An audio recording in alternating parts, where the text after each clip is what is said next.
What's the stupidest thing you've been punished for at school? Fifth grade at Riverside Elementary was usually pretty predictable. Math worksheets, dodgeball at recess, and the daily scramble to finish homework during lunch. But one Tuesday in March, everything went sideways because of a stupid stink bomb and an even stupider principal. It started during social studies. Mrs. Henderson was droning on about the Revolutionary War when my bladder decided it couldn't wait another minute. I raised my hand and got the bathroom pass, along with my friends Jake, Marcus, and Tyler, who all suddenly needed to go too. Classic fifth grade move. We were joking around as we walked down the hallway, talking about some video game Jake had gotten over the weekend. The boys' bathroom was at the end of the hall, right next to the gym. As we approached, the door swung open and 3 sixth graders walked out, Danny Kowalski and his crew. They were laughing about something and barely looked at us as they headed back toward their classroom. The second we stepped into the bathroom, the smell hit us like a truck. It wasn't your typical bathroom stench either. This was something else entirely, like rotten eggs mixed with garbage and death. We all started gagging immediately. "Dude, what the hell?" Tyler said, covering his nose with his shirt. That's when Marcus spotted it on the floor near the sinks. A small, cracked plastic container still smoking slightly. A stink bomb. One of those novelty store things that releases the most disgusting smell known to humanity when you break it open. "We should probably tell someone about this," I said, trying not to breathe through my nose. The smell was so bad it was making my eyes water. Jake nodded. "Yeah, some kid's gonna walk in here and think someone died." We quickly did our business, trying to hold our breath the entire time,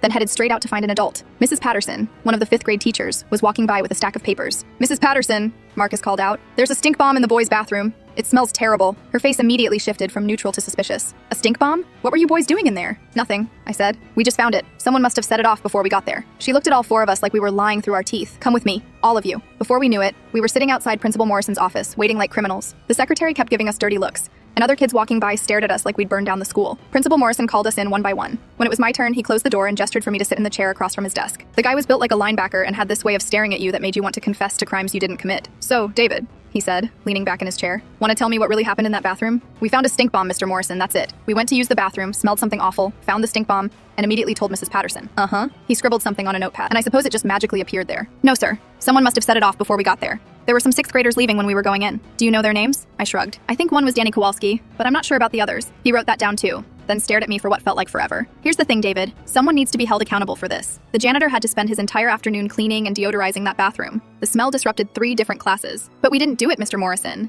We were trying to help by reporting it." "So you say." He stood up and walked to the window. "I've spoken to all 4 of you boys, and your stories match up a little too perfectly for my liking." After what felt like an eternity of interrogation, he called all of us back in together. We stood there like we were facing a firing squad. "Boys," he said, folding his hands on his desk, "I'm going to give you a choice. Either one of you admits to setting off that stink bomb and takes full responsibility, or all 4 of you get suspended for lying to school officials." We looked at each other in complete disbelief. This was insane. "Mr. Morrison," Jake said, "we really didn't do it. That's your final answer?" We all nodded. "Fine. You'll all serve 3 days of in-school suspension." And that's how trying to do the right thing got us punished anyway. 20 years later, I still think about that day whenever someone talks about justice. Sometimes the system punishes you for being in the wrong place at the wrong time, even when you're trying to help.